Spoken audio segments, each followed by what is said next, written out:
Hello and welcome to another edition of Business and Financial Raw Talk, a no-holds-barred forum for leaders and innovators. I am LaWanna Bradford, and I am so excited to be here with you for season 6. Can you believe it? 6 years. Yes, 6 years you all have been following us.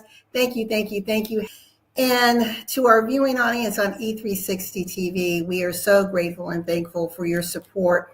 And to our guests over the years who brought innovation, creativity when it comes to moving that needle with business and finance solutions. We know that as the world is changing and expanding, that the way we do business has to change and expand too.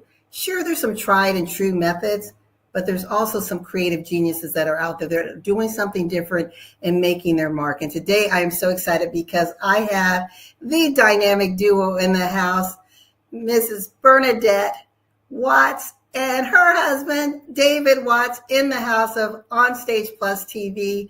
These two individuals are media moguls.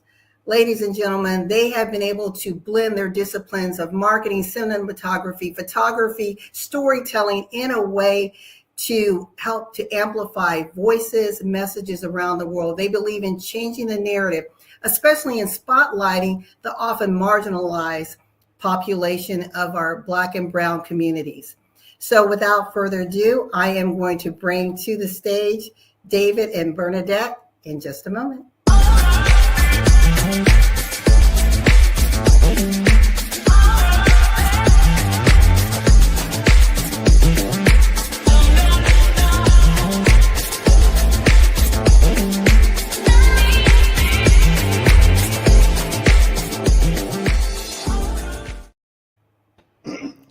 How's it going? And guess what? I played the wrong thing, so hold on a minute. Don't you love pre-record? 1 second, let me find it. Here we go.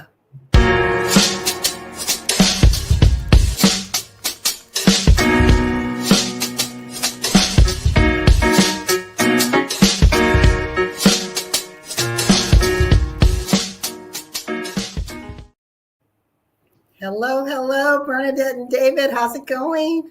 Great. Absolutely great. Thank you so much for taking time out of your busy schedule to join me. I know our hearts go out to those in New Orleans. It's just very, very frightening what's going on in the world. And I know with all of you, just to be a part of Super Bowl and other major events, there's major credentialing that's happening. And I just heard on the news today, they're going to elevate, I guess, the level of security going forward. How is that going to impact you and what you have planned? Well, I think how they have been doing it in the past for Super Bowl is really not going to be any much different because they've always had like a war level footprint with the NFL games and how they vet people and how they bring people in. So they've already done extensive background checks or checked people out.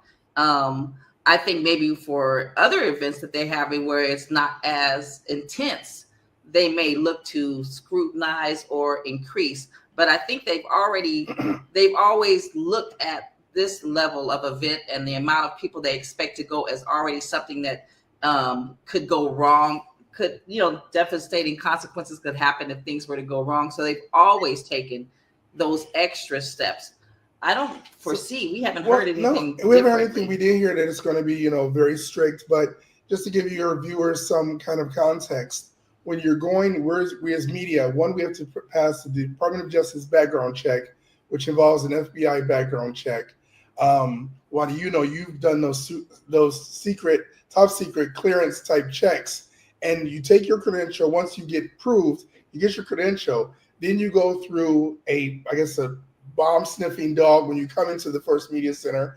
Then you go through an X-ray. Then you go through a hand wand thing. Then you scan your badge, and then sometimes randomly pat down. So there's a lot. So I think the one thing we should look at or consider is that every host city can be a little bit different in how they host the Super Bowl. Even the level and amount of security that they have in place. When we were in Minnesota, it was very different from when we were in Miami or Arizona. Yeah. In Minnesota, from the airport all the way to wherever you had any type of public streets, there were tanks. There were bomb sniffing dogs. There were people who had, what did you call those guns? Those M16s. So I saw one tank, but most of them were armor personnel carriers, and they had ATF, FBI. Yeah, you would walk in that, or everywhere you were walking, you would be sniffed by a dog maybe every 50 paces. They were very, very vigilant. Whereas some host cities, maybe they weren't as much. You didn't really see that. You saw it only when you were checking to go directly into those guarded media spaces or those guarded areas where they knew that either celebrity or sports professionals were going to be. But I would say that because of what happened, they may heighten their level. That host city may heighten their level on what they make available. Yeah. Oh. Well, that's good to know. I mean, I knew that there was a level of security, and having worked with the Olympics before, you know, there's different levels, but I think for our viewing audience, just to give them a sense of comfortability for those that are going, is knowing that there's different rings of security, right? And with you as a media, you are actually getting so close to where you are touching major, whether it's political figures that are present, definitely the players, celebrities. Yeah, because we are really, if you look at it from a presidential standpoint, they have what they call concentric circles, the Secret Service has. So you've got your core, then you've got outline, and of course you've got the outline core, you've got the local police. Well, if you kind of equate it to that, in the media center, we are in the core because, like you said, politicians, celebrities, things, they come through there unimpeded, and there is no barrier. They sit down with you, you're right here, you're talking to them, things like that. So to get to that level, you've got to be able to be qualified, vetted through those concentric rings of security. Yeah. That's amazing. The title of the show, ladies and gentlemen who are watching, is When Partnership Turns into the Dynamic Duo with David and Bernie or Bernadette Watts. Wonder Twins, right? Yeah, you're right. Awesome. So you are here 11th year, but you also have a back end as far as the OnStage Plus Network. Dave, can you tell us what it is that you do for those in the public space? So we do a lot. We do a lot in the personal development space as far as helping people get seen by media. So that's kind of what we did. We first started out, we did a lot of work with creatives and different, what do you call them, starving artists? But there's a reason they call them starving artists, because they ain't no money. Right? So I'm sorry, all the artists out there, right? But people in personal development space really know they have to invest in themselves. So we wanted to do that. And I remember when I was younger, I used to watch the Anthony Robbins infomercials. And I remember asking my mother if she had, if I could buy the VHS tapes. I'm dating myself here. And she was like, I was like 16. She said, what you gonna do? I said, well, I'm gonna be motivated. She was like, okay, next week. But next week I forgot. But I used to watch infomercials. I said, if I could ever get somebody and put them on TV where they could do something like that, I would do it. Be careful what you do, because God don't forget. And he was like, oh, really? Bet. So I was like, okay, I feel if you have the ability to do something, you have the duty to do something. So that's how we got started. And now, of course, we're branching out. And we're great. Our reach is 280 million globally. Wow. Say that again. 280 million globally.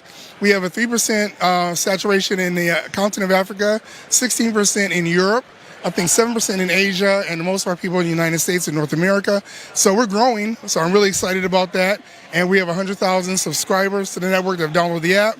And I'm just like, we're just growing. And of course, being Black media, you're always looking to see how can we basically stay relevant and really don't just be that one where there's drifting, but something that's really uplifting the image of our people. I love it. Bernadette, how can those who need more exposure, how can you help them and how do they reach you?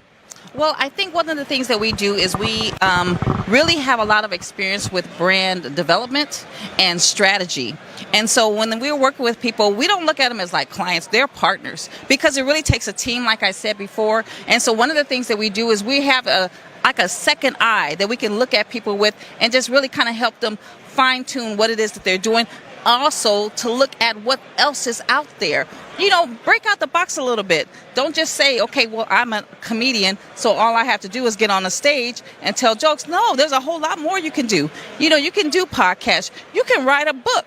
You can do a whole series of just quotes that are funny that get people in tune. It's about really finding a way to connect with people. And there's a lot of ways to do that with content. And there's a lot of ways to do that on TV with shows. And it doesn't always have to be a huge production. Sometimes it's just you, and sometimes it's just you being able to educate people on something. It's about providing value, and that's what we do. We help people learn how to provide value with whoever they are and whatever it is that they do, whether it's in a personal development space, whether it's a comedian, a singer, a dancer, whatever it is that you do, there's a way to offer value to the masses and also be able to present it in an entertaining and educational way where people are inspired and ready to engage. I love it. Thank you so much. We just had the Philadelphia Eagles cheerleaders come by and the bird. I know you have Bill Bellamy on your set. We just had Brandon T. Jackson on your set. I know you have other work to do, but thank you for stopping by. Wish you much luck and cannot wait to see what's next for you. Thank you so much, Marcia, for even having us and taking a break out. Being, of course, working behind the scenes, we never get noticed.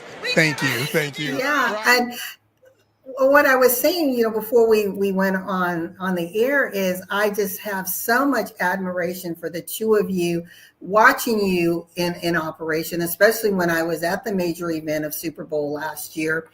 And there is so much stress in that environment. And I was marveling at how you guys were just like, you were so fluid.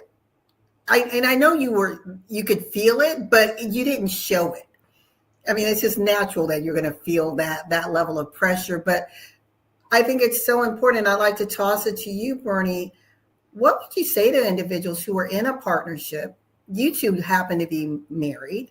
Yes. in a business partnership, but just partnerships in general. How do you create flow and ease? One, communication is the biggest part of it, because you can't do a lot of assuming when you're working with someone else, assuming that they're doing this, assuming that they understand this, or that they got this part, or that you're on the same page.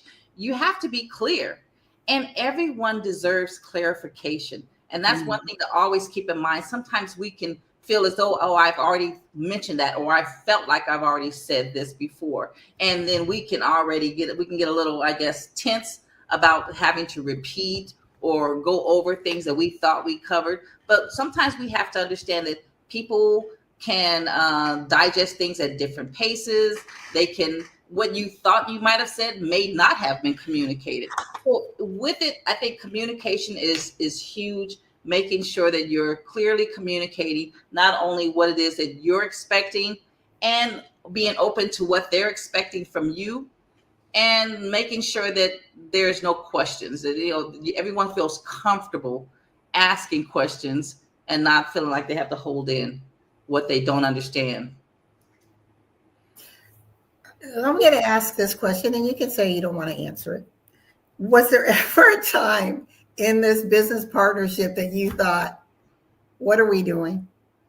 Did we make a bad decision here, meaning as doing business together? And let me tell you why I say this. Because I was in partnership with my brother. Love my brother. But you see, he's not here. So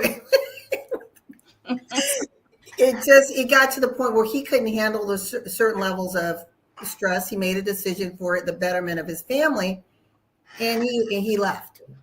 Mm-hmm.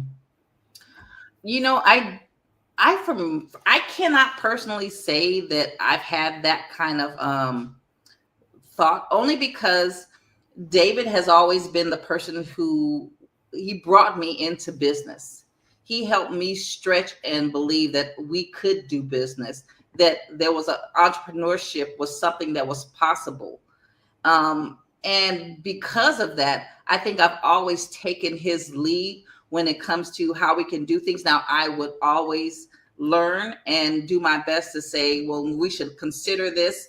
And because we've had that communication where we want to make sure that we're both happy with what's going on, we take time to step back and listen. that's what I think has helped us not come through those things like, what am I doing? Are we doing the right thing? The only thing I could say is that when it came to being able to generate that consistent, predictable revenue, it's more like, well, do I need to go back to the workplace and just work? And then I'll just try to support you while you're doing, I'll try and help you, but maybe we can't both do this together because there's a lot of difficulty and uncertainty. And I'll say that when I first met her, I was doing photography and I was doing like some pictures here and there, but we started our family pretty young. Yeah. So when we started the business, actually doing business and trying to make money off of it, I honestly never had a moment where I was like, no, I can do this. Although we did have those, like she said, those periods where we're like, and maybe you can go back to work and I can do this. And we said that because she's always been really good at corporate America. Me not, I'm like oil and water, corporate America. David's like, I'm like square peg, and everybody else had a circular hole, and I just couldn't fit in. I could not, but she, of course, brings the financial aspect and the structure. I have been accused more than once of having adult ADHD because I will literally probably, look, and so far in this interview, I've been thinking like 3 different businesses we could do. And I'm just like, Yeah, I know. There one time I did have a spreadsheet just so that he could just come back to focus. It's okay to have these ideas. I'll write them down, and when the time is right, we can always revisit. She literally did that. She had Excel. She has it in our Google Drive Excel spreadsheet. When I have an idea, she goes, put it in the spreadsheet. So that way I don't feel like it's ignored, but then I'm redirected on what I'm doing here and not where they're going, oh, that's stupid. That won't work. She's like, that's great. Put it in the spreadsheet. We'll address it after we're done with this. I love that. So you found a way, like you said, communication is important. But number one, I heard in your 2 translations of your experience, I've heard respect. I heard that honoring and recognizing that person who's a visionary, understanding you both process things differently, not discounting an idea that's brought to the table, but finding a way to say, okay, we are focused on this. Let's stay focused on task, but then let's go back. And I think that's so important because so often you hear partners saying they're not listening. You're not getting me. You're ignoring. You're dismissing what I'm saying. But I'm hearing that you found a way to work around those natural challenges in business. Yeah, and it's so funny too, LaWanna. I think I want to do a little math here to let people know that this is how the math has to math. A lot of times they'll be like, I'm going to bring half. She's going to bring half, and we're going to make 100%. I got to bring 100%. She brings 100%, and it's 100%. And it's not, if that 100, even if his 100% looks like 20%, I still have to bring my 100%.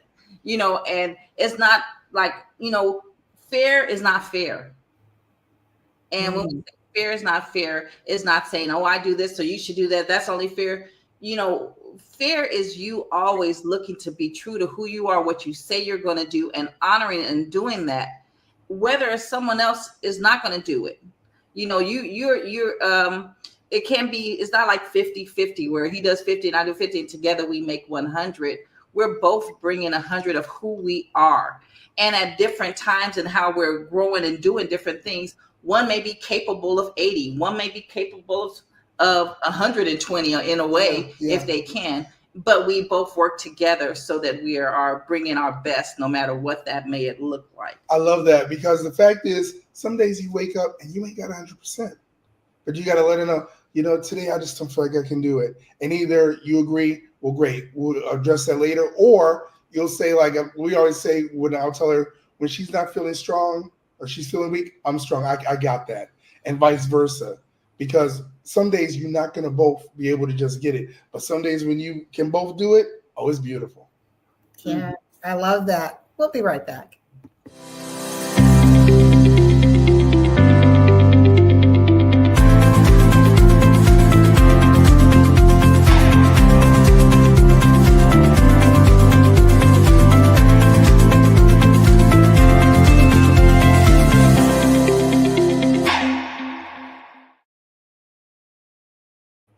We are back with David and Bernadette Watts. We are talking about when partnership turns into the dynamic duo or wonder twins.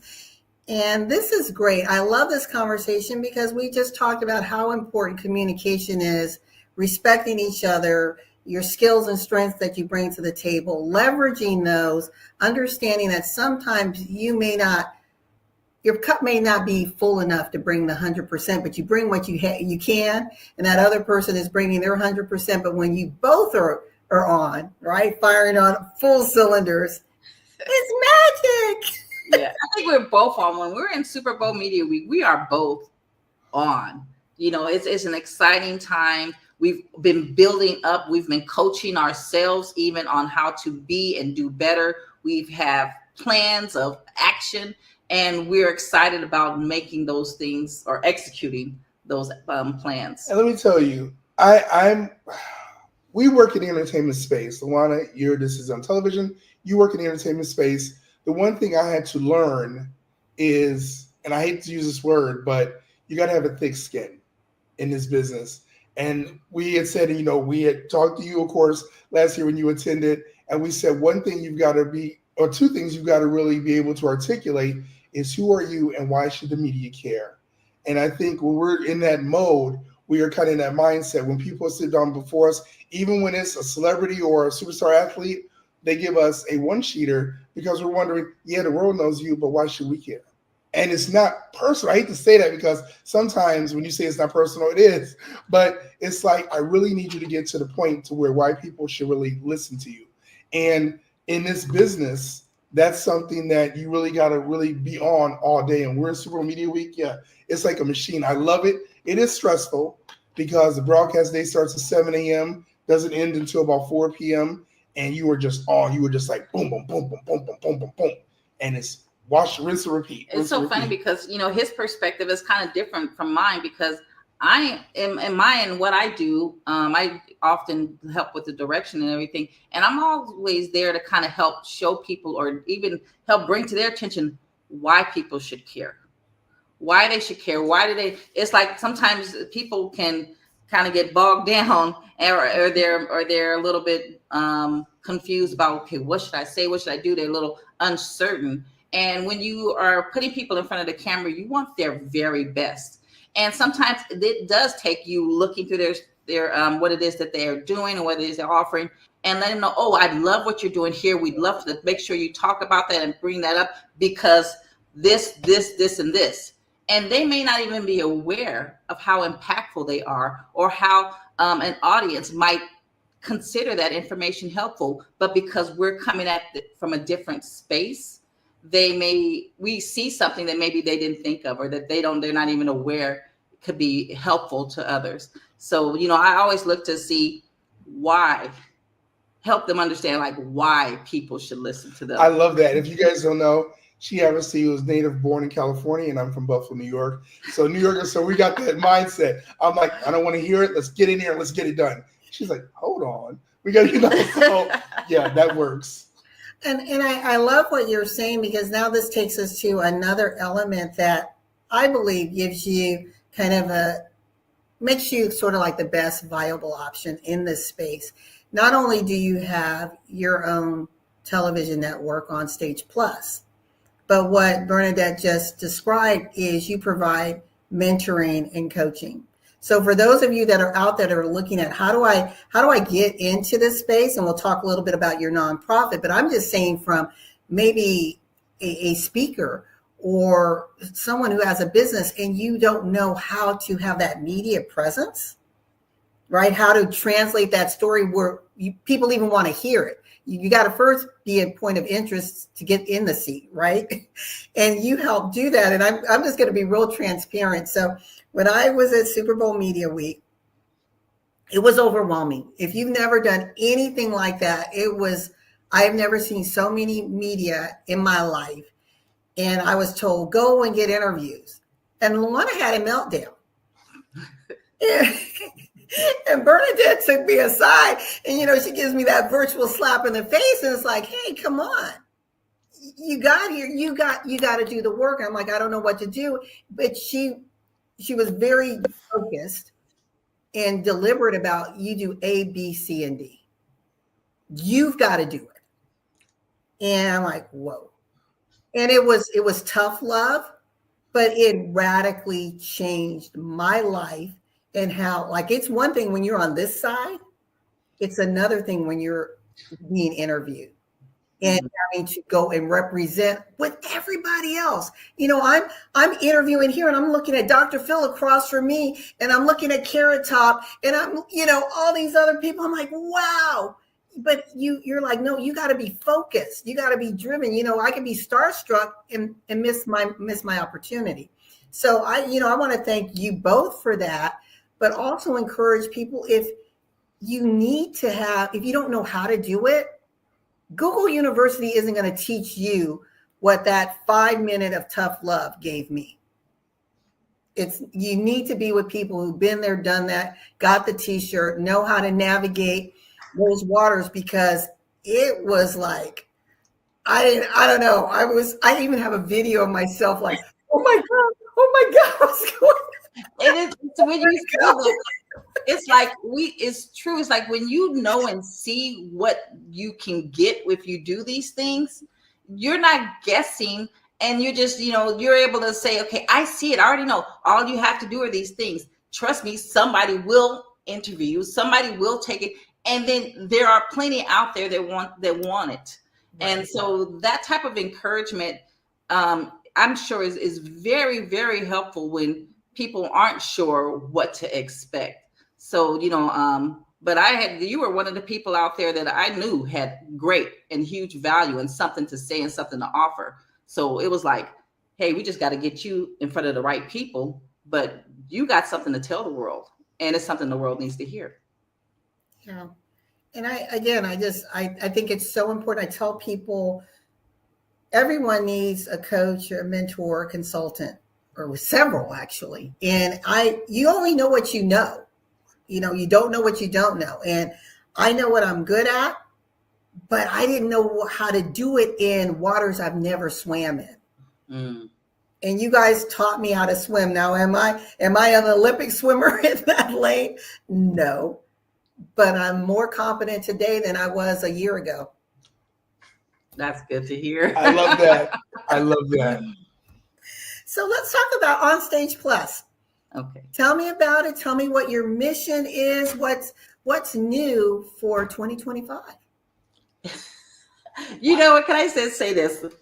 OnStage Plus was David's vision. I took it and ran with it. And so often, sometimes I'm like, this is what we're trying to do. And he was like, well, this is what I want to do. But we still find ways. We still find ways to come together, because to me, I know that the stage inspires. The stage inspires life, because when you're able to see people do things, it helps put something in you to say, maybe I can do that too. And whether that is a performance, or whether it's someone educating on a topic, or just someone demonstrating or telling their story or what they went through, their journey, it brings inspiration. And that's what the world needs, is inspiration. So I've always looked at it as, as inspiration, and I wanted it also to be entertaining people. So looking to entertain people, tell the stories that we think can really inspire people to become better is what we feel like our mission is. At least that's where I am. Tell me. Oh, no, absolutely. I agree. When I first got the idea, when we first started, God, it's been like 10 years now. Almost. Yeah. So and I'm dating myself here. Back in the day, I remember this motivational speaker named Anthony Robbins. He go by Tony now, but he was Anthony back then. And he had these VHS cassette tapes. It was 4 DVDs, y'all. And I remember asking my mother, and I was like, look, I want to buy it. And she's like, what you want to buy? And I was probably like 16. I said, well, to get motivated. And she was like, okay, we'll get it next week. Next week, of course, I was on to something else. But I remember that part because I was so inspired. I would watch his infomercials and be motivated. So I remember thinking, and you got to be careful, they say what you wish for. And I was like, God, if I ever got the opportunity to showcase speakers and people that can make a difference, I would do it. And he was like, oh, yeah? say less. And so, you know, that's kind of what I wanted to do, because I believe you have the ability to do something, you have the duty to do something. And that's kind of where it was. But I was here. And she, of course, always say, and I use this analogy, that I'll bring in this mud pie and she'll make a souffle out of it. And she was like, okay, this is nice, but we can do better. And of course, she took it and ran with it, and here we are. Yeah. I mean, and then it didn't just start with, oh, like here we're starting a network. No, you know, David had always been a photographer. At least when I met him, he was a photographer. And when we got into more media, it was, you know, a lot of it happened. I think for me, it started with my church and wanting to be able to be a better support to what my church needed. Yes. And then it created in something in me that I didn't even knew was there. Church, you know, the church, when they do those broadcasts like TV and stuff, they send her to a training to learn how to do the editing and production and work with the TV stations. Yeah. And not only that, but I had already been doing graphic work, so I understood how creativity outlet can be put. You can actually take that as an outlet and design and create things. And so we both looked to say, you know, hey, we're really liking production, even more than just, you know, camera work. And so we went to start working with independent filmmakers and supporting them at no cost, you know, so we could just kind of learn to see what they were doing behind the scenes, films they were creating, documentaries, shows. And I think working with events, event planners and independent filmmakers really helped to prepare us to understand about how to create content so that we could, you know, go from there and create our own. And so when opportunity came, we were already prepared with what we needed to take action. What do they say, Ilana? When preparation meets opportunity, success ensues. Yes. Yeah, I love that. I want to talk about something that most people don't like talking about. You know, it's this raw talk, so we got to have a raw moment. Okay, yes. So when I went to Media Week, and there were 200 and something media outlets there, and I looked around and I said, where are the Black and brown media outlets? Oh, we could can we go there? Where are we? I mean, there was I think I counted, including the Native American station. I think there was a total of 7. So let's be honest. The NFL overwhelmingly is supported by African American dollars. We are, what is it, $1.3 trillion of spend in this country. We represent 14% of the population, but our media gets less than 0.1% of the ad buys. When we look at it, we're applying for the credentials, you would hope that they would want the media that's represented there in the same way of the fans that view the content they produce. But that is not the case. When we first went there, we actually go through and we're contracted through iHeartMedia and Fox Sports. They're the bigger companies we come under, and we provide the video and the broadcast service for the week. But we've done it once through our own thing. But as you saw, it's really a small percentage. Like, we were probably one of 3 Well, I here. think what it comes down to, running a media organization can be quite expensive. Yeah. And the support the support that's needed to maintain it can get very costly. And when it comes to that support, you normally will rely on advertising support, sponsorship support. And what we found that is like almost historically, you found that Black media organizations get very little of that advertising and sponsorship support to continue to grow and be more present. Yes. And so when you do have larger organizations, you know, maybe they're not as, I guess, even when it comes to representation with what stations that they're giving access to, you know, so it comes from, I think a lot of it comes back to the dollars, you know, being able to have the financial support and advertising backing to grow really determines how many of us can really continue to maneuver in this industry. And we've just seen it before with the DEI, they were trying to say, we need more than 1% of all ad dollars. And a lot of companies were saying, okay, we will commit to giving you 2%. Yeah. Can you imagine? These, and that was a big thing, 2%. I think maybe GM might have said 3%. Right. But that was a huge thing. And they're saying that, no, we can't give it to Black media organizations because they cannot handle the flow. But that is not true today. That really is not true today.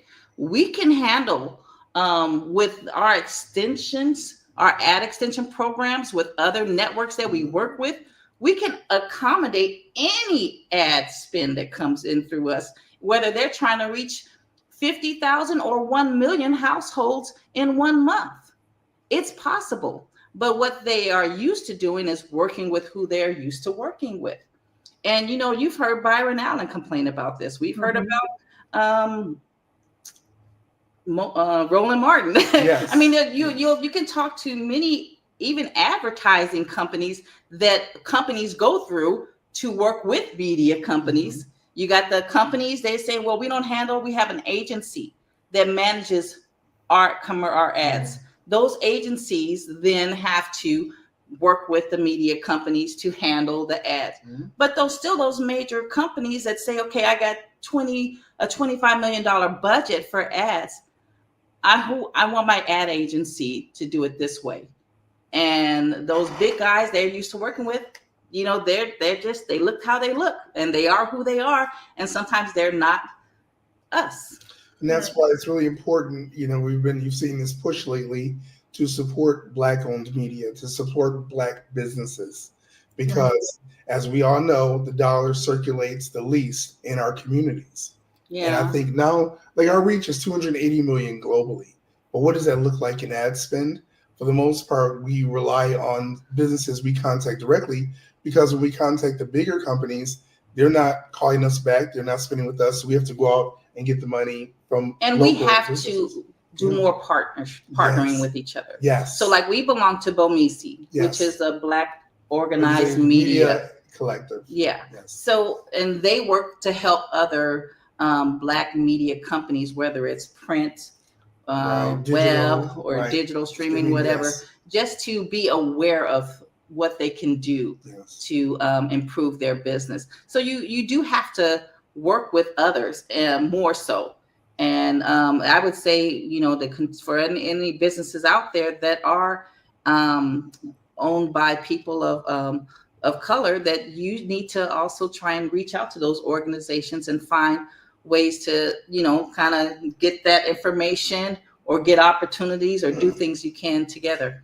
Absolutely. Right. And I think it's important that, and to our listening audience, some of you may think, well, what's the big deal? Well, the big deal is we are and I'm just going to focus on the United States. We are a melting pot. We have different voices, different lived experiences. And if they're skewed by one lens, then it shifts how people perceive, may relate, open up doors or close doors of opportunity. But when our voice is represented and when our lived experience is represented in all of its beauty, captured by a lens that can relate to our message, I really believe that it can shift and change things. But when we are limited, right? You look at, let's go back, 30 years or so on TV. What did you have? You had Good Times. You had Baby I'm Back. You had That's My Mama. Yeah. You had the Jeffersons. Yes, and the other one with Dwayne. What's Happening? What's Happening? Right. Yeah. So there you go. And people are like, well, that was a lot. Well, when you look at the numbers, but even now you think, oh, we've got a lot of representation. We really don't. And then the influencers or our actors and the actors that are out there, very often it's the same faces, when you're looking at big box. And that's why I'm so excited about how technology has changed and you've got the varying streaming platforms, because I think it opens up opportunities that were closed. And I want to toss that over to you, because this is your seat of genius now. Mm-hmm. So, I mean, I think, like you said, I think the key comes with collaboration, as you guys have said. And I think that we need to recognize that where one person maybe, let me go back. This is probably about, oh my God, 15 years now. I went to this mixer, and this is before the pandemic, everything. And it was a mixer of independent film um, owners, right? This was in the San Francisco Bay Area. And I walked in, and it was about, I think, 3 people that were Black, including me, so 2 others. And there's probably like around 100 some odd people there. And I remember one guy was talking to this guy, and he said, yeah, I'm trying to work on my film, but I don't have a gaffer lighting. And the guy said, wait, hey, Scott, come over here. Scott's a gaffer. Hey, Mark, come over. Mark's, and they collaborated. But then I saw, unfortunately, when our people like, I need a gaffer, they were like, oh, well, what's your budget? How much you got? And it's like, but then when they get their products out there, we go, they lucky they knew somebody. They knew each other. Why are you playing? So I think I use Malcolm X's term, I call that the slave mind. But we're not all like that. So I wouldn't, get a downtrodden kind of attitude about it, because we can work together. We do work together. We work together. And I think now that, they got the social media, for better or worse, but we're becoming more cognizant that if we don't help each other, no one's coming to help us. And I just wanted to correct, I had to make sure I was saying it right. BOMESE stands for Black Owned Media Equity and Sustainability Institute. We're so used to just saying BOMESE, but I mean, that's just one organization out there. I know that we recently did kind of like a partnership with Gen Z. Yeah, Gen B TV, and they're one of the biggest content distributors of Black-owned content in Asia, Europe, and Africa. And they have a channel on our network as well. They have their movies there, their originals, and we have our channel on their network. Yes, our live. So yes. So it's you see how we are working together to maximize both our audiences can see each other's work. Yes. And so it's good for us to have content that's different than what we have, and it's good for them to have content that's different, and we're kind of referring and sharing our audiences. Yes. So it's it's being open to sharing and realizing that there are a lot of boxes of cereal in an aisle, a lot, but that doesn't mean that there's only going to be one person buying. People only buy one box of cereal. They're there because there's room enough for everyone to be able to, and people will pick and choose what they want at different times, but it doesn't mean you can't be successful because there's someone else out there. So it doesn't hurt you to partner with or to share with another person, even if you think, oh, I can't help them, I can't support them, I can't let nobody know about them because it'll affect me. Not always. I love that. And I love that analogy. And I'm always saying it because when she first did that years ago, it was, I call it the grocery store method now, but I was really kind of a little bummed because I wanted to do something. And then I saw, I think it was a bigger network had the same kind of concept. And I was like, look, they already did it, never mind. And she said, let me tell you something. She said, we go into the supermarket. How many boxes of cereal do you see? And I said, where's she going with this? What? She said, there's Post, there's Kellogg's, there's General Mills. She said, you think Post care that Kellogg's came up with a flavor? No, Post selling Post. And I was like, boom. She said, so we go sell what we go sell. They go do what they go sell. We go be okay. And I was like, ah! So I'm supposed to scream. yeah, I love that. That's all. It's all about the mindset, right? And your positioning is, wait a minute, I can't be my own limiting factor. Yeah. I love that. We're going to be right back, and we're going to talk about, I believe you guys have just ventured into the nonprofit arena. So I want to ask you some questions about that. Be back in just a second.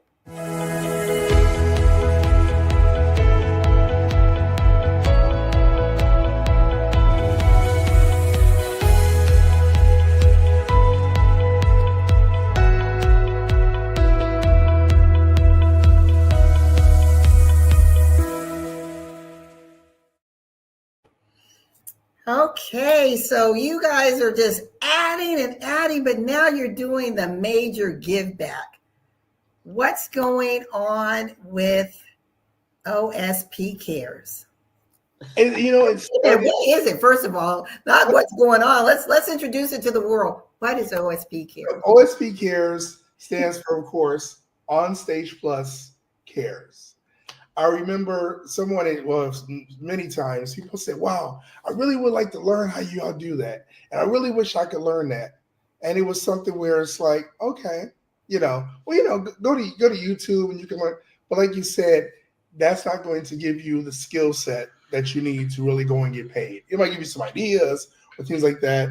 And I remember thinking, what if we could put together a organization that would be able to take our skill set and our expertise and put it into a curriculum where we could train people in how to make a living doing what we're doing, And I think sometimes when you package it in a nonprofit kind of container, it's an easier sell for organizations to support it because once again, it's a tax write-off and there's other philanthropic, advantages. Yeah, and not to mention, there's just a lot of things that we wanted to do that didn't necessarily fall under our mission or just our business for OnStage Plus. I mean, there's ways we wanted to support creativity, support the artists behind creativity, and to help groom people to understand that they can learn things and find ways of sharing what it is that they've learned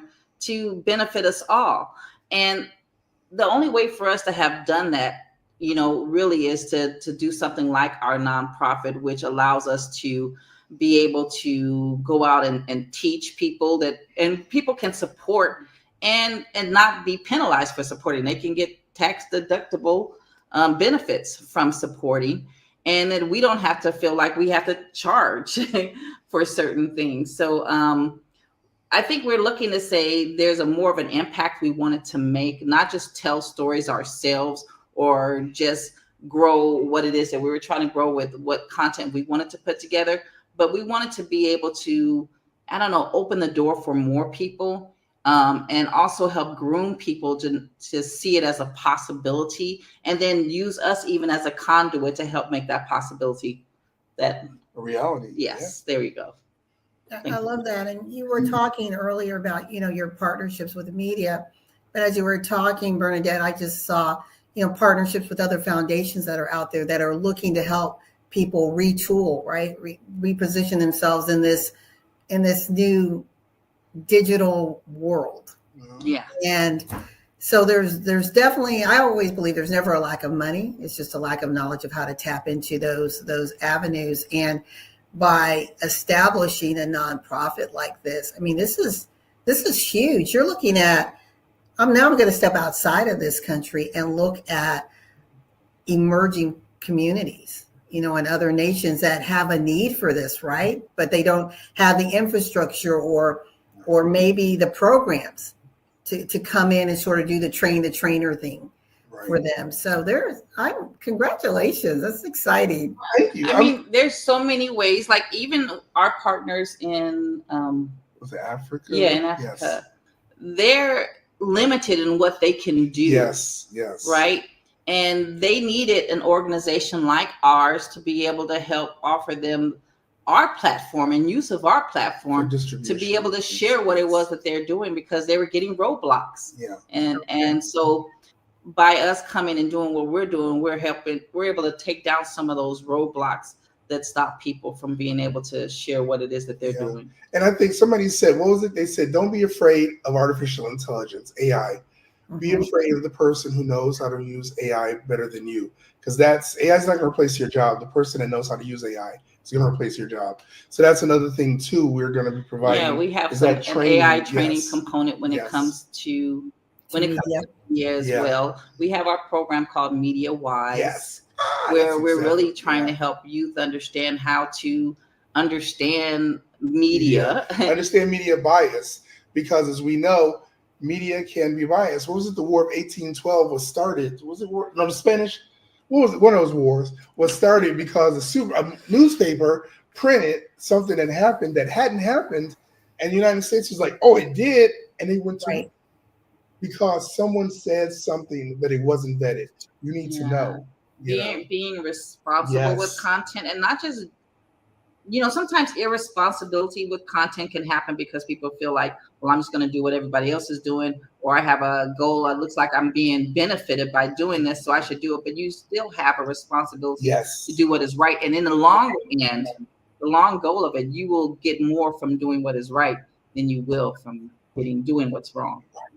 Now, do you have a certain niche that you're targeting for OSP Cares? So we say, okay, well, our job training really will train adults and youth, although our focus is more on the youth, because this is when you plant the seeds early and you understand and you empower, we believe, a certain market segment with the tools to understand media, how to use media effectively, how to be productive. Then you have a generation that will grow and will change the landscape and the narrative of the stories that are told and how they're perceived. So we really focus on the youth. But if you got somebody that says, hey, I did this for this many years and I want to train it, we're not going to say, oh, you're aged out. No, we're going to train them. But our focus has been on the youth. And then it comes down to also with partnership. So like us being able to offer these programs is because we partner with schools who are then able to put things in the place where we can go with students. But if there are organizations out there that are working with adults, then we can partner with those organizations as well. Because certainly we can't just say, oh, I got a straggler here and a straggler there, because it does cost money for someone's time to come together and pull something to show someone. So if you can do it in a group format, or if you can do it in a way where it makes sense economically, because there's still bills that have to be paid, even if you are a nonprofit, you just have to kind of do your best to see what it is that I can do with the support I have so that I can continue to do more and work at building bigger so I can continually increase what I can do. Wow, this is great. We are almost out of time. We're going to take another little break. And then when we come back, it's just going to be you talking about whatever it is that you want to share with our audience, and also definitely let them know how they can participate in ospcares.net. In the high stakes world of business and sports, time isn't just ticking, it's explosive.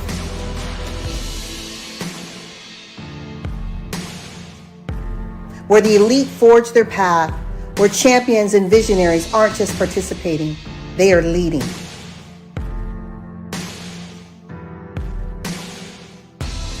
Welcome to the R3 system, your exclusive strategy in a world where the only constant is change. Refocus with clarity. Reframe with innovation. Reconnect to lead. R3 isn't just a plan, it's a revolution in strategy. This is the domain of achievers, on the field, in the marketplace, at the forefront of progress.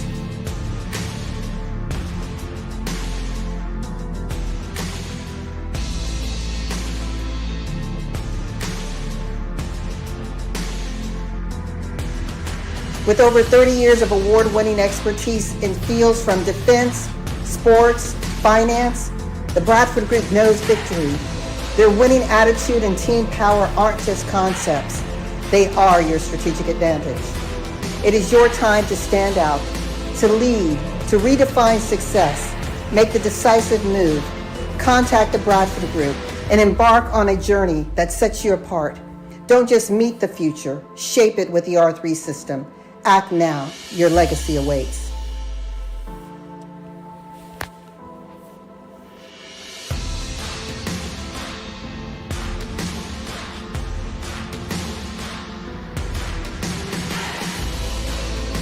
Well, I guess one thing that I think we should really be looking to share is not just are we a dynamic duo when it comes to our business and the nonprofit, but we have also taken time to create something very special that we've been working together with for the past 8 years.